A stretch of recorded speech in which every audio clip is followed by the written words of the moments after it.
Ya, secara teknikal persis dengan skenario ataupun ekspektasi yang sempat kami sampaikan kemarin. Kalau Anda cek lagi di video kemarin, kami sempat mengatakan terkait dengan candlestick yang harus dipenuhi, yaitu terkait dengan doji candle, baik itu hammer ataupun candle reversal yang lainnya. Dan juga menandakan terkait dengan pola yang pernah terbentuk atau pernah terjadi di sekitaran periode Maret 2020 di awal pandemi, lalu kemudian terjadi lagi di sekitaran bulan November atau awal Desember 2020, dan kali ini juga hampir sama, relatif sama. Kalau Anda lihat pergerakannya menembus zona MA200, lalu kemudian dia reverse kembali, tembus kembali MA200. Dan kalau kita kategorikan dengan fundamental, kita masih dalam pandemi yang belum usai, meskipun dengan kategori yang berbeda, yaitu terkait dengan penyebaran atau distribusi vaksin yang sudah mulai disuntikan. Tapi stimulus tetap akan bergulir, dan kali ini fokus utama bukan kepada pelantikan Biden, karena itu baru akan terjadi esok hari, tanggal 20 waktu Amerika, dan itu berarti kurang lebih di hari Kamis pagi di waktu Indonesia bagian Barat. Nah, ini adalah catatan yang paling kita nantikan terkait dengan testimoni ataupun kesaksian, atau mungkin kita sebutnya keterangan dari Janet Yellen, di mana Janet Yellen, mantan ketua Fed yang ditunjuk oleh Biden untuk mengisi kursi Menteri Keuangan. Nah, kalau kita lihat dari sejarahnya, maka kemungkinan potensi ini akan sangat layak Anda manfaatkan. Apalagi yang akan disampaikan oleh Janet Yellen kali ini di depan Komite Perbankan Senat, yaitu salah satunya adalah terkait dengan mengapa harus mensupport Biden dengan 1,9 triliun US dollarnya. Well, Yellen memberikan statement awal yaitu terkait dengan we must act big. Dengan kondisi suku bunga terendah dalam sejarah Amerika, tentunya ini adalah kesempatan untuk melakukan lebih, dan dia hanya melihat sisi secara jangka panjang yang mungkin akan mendongkrak atau bahkan menopang ekonomi ke depannya. So, apakah yang terjadi untuk selanjutnya? Semua tergantung dari Janet Yellen, dan kalau memang ternyata disetujui, disitulah letaknya kemungkinan boosting ataupun dorongan terkait dengan rally gold selanjutnya yang akan kita nantikan.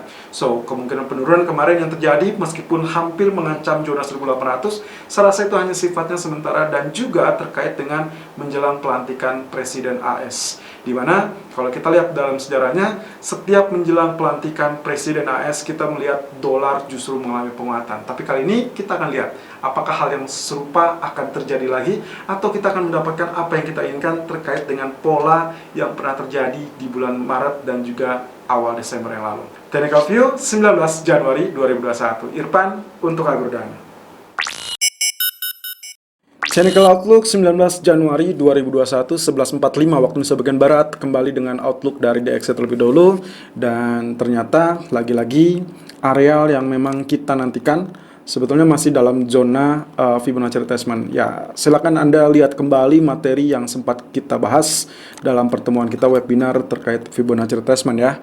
Jadi kemungkinan potensinya kalau misalkan dilihat seperti ini, saya asumsikan ini dalam fase konsolidasi, lalu kemudian nantinya akan turun sesuai dengan big trend-nya. Jadi kembali lagi saya ingatkan, Anda tentukan dulu areal ataupun big trend-nya, baru Anda melihat dari sudut kecilnya apakah itu adalah perubahan arah atau bukan. Kali ini kalau kita lihat potensi pergerakan kemarin itu berhasil ditutup dengan keadaan doji candle. Doji candle-nya berada sedikit di atas 38.2%, tapi masih di bawah zona 50%. Jadi di bawah 91.20, padahal target kita adalah maksimalnya 91.15, kurang lebih areal tersebut ya. Sementara di 38.2%-nya seperti Anda lihat ini masih nempel. Ekspektasi saya kalau kita lihat dari candlestick yang berbentuk shooting star, ya ini adalah doji shooting star, jadi seharusnya pasca big bullish candle akan ditemani dengan bearish candle. Jadi setelah ada shooting star di ini, maka berikutnya adalah bearish candle. Nah, tinggal bearish candle-nya ini seberapa jauh atau seberapa besar. Kalau misalkan ternyata katakanlah seperempat atau mungkin 50% dari real body yang tercetak di tanggal 15 Januari yang lalu, ini berarti nantinya esok hari kita asumsikan 3 candle, formasi 3 candle-nya akan membentuk atau berpeluang membentuk pola candle, yaitu yang disebut dengan evening star. Nah, evening star sendiri itu akan lebih memperdalam lagi zona penurunan. Jadi kita akan lihat dalam 2 hari ke depan, setidaknya minimal di hari ini, atau mungkin saja malah dia berbalik arah menjadi bullish kembali. Kemudian kalau kita lihat dari grafik H4-nya sendiri, potensi pergerakannya ya ini mirip dengan apa yang kemarin kita kupas juga, bahwasanya ini masih dalam zona kenaikan. Lalu kemudian kalaupun penurunan sangat wajar, berarti kita tarik dari sisi kiri, inilah historical price-nya, dan itu kemungkinan potensinya juga akan mendekati zona trendline. Dengan dua catatan, bahwasanya catatan pertama bisa saja setelah dia terkoreksi dia akan terpantul kembali alias rebound ataupun rally, atau yang kedua adalah kembali tembus dalam fase tekanan. Kalaupun kenaikan, saya rasa lagi-lagi zona 91.15 ya. Ini sesuai dengan area historical price. Jadi kita bermain historical price, lalu kemudian trend line, dan juga kemungkinan-kemungkinan yang terjadi sesuai dengan area yang terbentuk ya. Kemudian kalau kita lihat dari grafik H1, arahnya sedikit berbeda. Kalau tadi zona trend line itu ada di bawah harga, yang ini justru di atas harga. Ya, persis dengan apa yang kemarin kita kupas juga. Anda cek kembali apa yang saya jelaskan. Perjalanannya seperti ini. Ini adalah supportnya, ini support, sampai akhirnya dia ditembus. Lalu kemudian dia nempel lagi, dan ini diuji sebagai resistance, ternyata rejection. Ya, kemudian dia nempel lagi. Nah, ini persis dengan kemarin kita mempertanyakan apakah ini akan tembus atau kembali ke bawah. Dan ternyata yang terjadi adalah ke bawah. Jadi kalau kali ini, kalau berdasarkan apa yang terjadi di grafik 4 dan juga ini nempel di zona historical price, saya rasa saya tidak kaget kalau ini kembali ke atas ya. Ini kembali ke atas di 91.15, nanti dia baru akan terjadi rejection yang jauh lebih besar. Ya, itu yang ekspektasi saya. Ini akan nyambung dengan grafik K4 yang tadi, berarti di sini mantul ya, lalu kemudian di 91.15 nanti tertahan lagi area rally-nya, kemudian dia barulah depresiasi dan tembus zona trendline ini.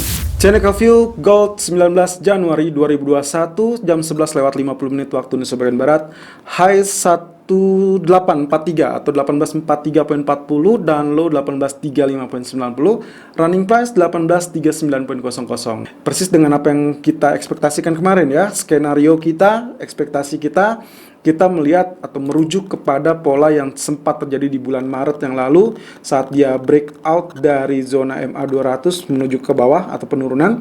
Ya, ini adalah awal pandemi, lalu kemudian saat dikucurkan atau diumumkannya terkait paket stimulus, dia tembus kembali ke arah atas, dan demikian pula yang pernah terjadi di periode November-Desember ya. Ini juga akhir November, lalu ini adalah awal Desembernya ya. 3 candle saja sudah mewakili perbentukan atau penggerakan tersebut. Jadi dia tembus, lalu kemudian diumumkan lagi ada paket fiskal, dan dia kembali mengalami kenaikan.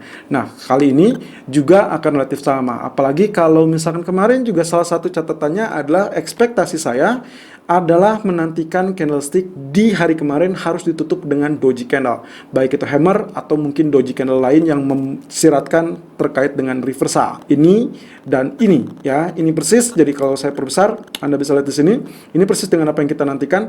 Jadi dia tailnya panjang, lalu kemudian ditutup di zona tengah ataupun di zona di atas ya. Ini masih preferable, sangat baik sekali untuk reversal ya. Jadi kalau kita lihat ini adalah bentuknya payung alias kita sebutnya hammer. Lalu kemudian yang paling penting lagi, kita akan menantikan apakah MA200 akan ditembus apa tidak. Dan secara kebetulan zona 400 tersebut berada di 1843.36 atau kurang lebih kita bulatkan 1843.40. Artinya titik tertinggi yang tercapai sampai saat ini di sesi Asia itu adalah MA200. Jadi itu adalah tahanan kita untuk hari ini. Kalau sampai nanti malam katakanlah nanti ditembus, maka silakan follow buy saja ya. Itu yang kemungkinan akan terjadi. Tapi selama itu belum ditembus, hati-hati, kemungkinan penurunan masih akan ada. Tapi juga yang harus diperhatikan lagi adalah zona 1848.60. Ini adalah zona terendah yang sempat tercipta di tanggal 24 September. Kemudian ada zona C juga 1858, 1862. Kalau misalkan Anda ingat, ini beberapa kali terjadi tertahan di zona ini, lalu kemudian dia rejection. Jadi ada 2 PR 1848 dan 1858, 1862. Area penurunan 1825 tetap akan menjadi sorotan juga.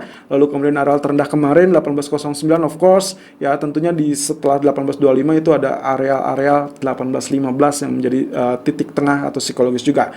Dan tentunya psikologis akhir berada di 1802, 1805. Oke, kita beralih kepada outlook dari sisi teknikal yang mengandung indikator indikator ya. Sudah mengangkat ya, persis dengan apa yang kita perkirakan. Lalu kemudian dia tertahan di Bollinger bawah ya, Bollinger bawah, lalu kemudian doji. Jadi 3 kriteria sudah dipenuhi. Saya rasa ini tinggal menunggu aja area kenaikan lebih lanjut dengan Bollinger tengah 1874. Tapi kita tidak akan sampai sana dulu. Semua bergantung lagi. Sebelum pelantikan Biden, ternyata Janet Yellen akan bertemu dengan konsul atau komite perbankan Senat, dan itu akan menjadi menurut saya itu akan menjadi rujukan juga. Apakah nantinya Senat akan menyetujui apa tidak, itu tergantung dari sudut pandang kenapa dan apa alasannya harus disetujui terkait dengan paket stimulus 1,9 triliun US dollar. Oke, kemudian di grafik keempatnya juga sama, tapi sayangnya dia sudah berada di atas ya. Jadi hati-hati, ini akan terjadi koreksi. Ya, saya rasa koreksinya pun tidak akan terlampau dalam. Ya, 1826, 1825 saya rasa itu jadi teritori kita, area support yang ideal kalau kita lihat dari sini ya. Atau di grafik H1-nya juga dia sudah mulai turun, sudah mulai di bawah. Berarti sangat wajar dia tadi rejection di kisaran 1835 ya, dia sempat turun dulu. Tapi kali ini kita akan nantikan zonasi di kisaran 1832 ataupun 34 ya. Ingat, ini adalah zonasi tengah, saya ambil area tengah saja karena kalau kita menunggu ideal entah bisa tercapai apa tidak 1825-nya ya. Tapi kalaupun preferable, kalau misalkan Anda mau menantikan areal tersebut silakan. Tapi saya tidak menyarankan untuk areal sell karena menurut saya daily chart masih layak untuk mengalami kenaikan. Kembali dengan grafik ini, grafik keempatnya saya menemukan pola seperti ini. Ya, kalau kita perkecil, ini mirip dengan falling wedge ya, falling wedge yang juga sempat kita temukan di Euro USD kemarin, dan ini nampaknya juga bisa untuk menjadi rujukan ya. Jadi kalau misalkan ini mengalami kenaikan, berarti 1851 yang harus ditembus ya, atau 1848 kurang lebih, itu berarti sesuai dengan zonasi di daily chart areal ini ya. Di grafik H1-nya, oke, ini adalah tadinya saya berpikir apakah ini double top apa tidak, ternyata tidak ya. Swing high-nya agak relatif lebih tinggi, agak pincang, meskipun bisa saja zona double top-nya agak lebih tinggi sedikit ya, tapi kita asumsikan tidak. Nah, zona ini akan menjadi zona ideal untuk Anda. Jadi kalau Anda ingin lakukan buy, boleh di 1832, 1834 ya, atau seperti yang tadi saya sebutkan 1825 ya, itu mengacu kepada zona ini ya, zona di grafik keempat yaitu Bollinger bawah. So, untuk hari ini saya rekomendasikan buy on dip 1832 ataupun 1834, dan target pertama 1840, target kedua adalah 1848.60. Stop loss 1826.00 dengan catatan tambahan area 1824, 1826 itu merupakan area ideal untuk melakukan buy on dip. Lalu kemudian juga pilihan terakhir adalah alternatifnya kalau misalkan ternyata hari ini betul-betul MA200 berhasil ditembus, Anda bisa manfaatkan untuk spike sesaat. Tapi ingat, langsung keluar karena tentunya penentunya adalah sustainable-nya. Kalau misalkan hari ini bisa ditutup di atas EMA 200 lalu besok dibuka di atas EMA 200, tetap follow buy saja. Kurang lebih seperti itu. Selalu gunakan stop loss dan risk management sesuai dengan equity dan strategi trading Anda. Irfan untuk Agrodana.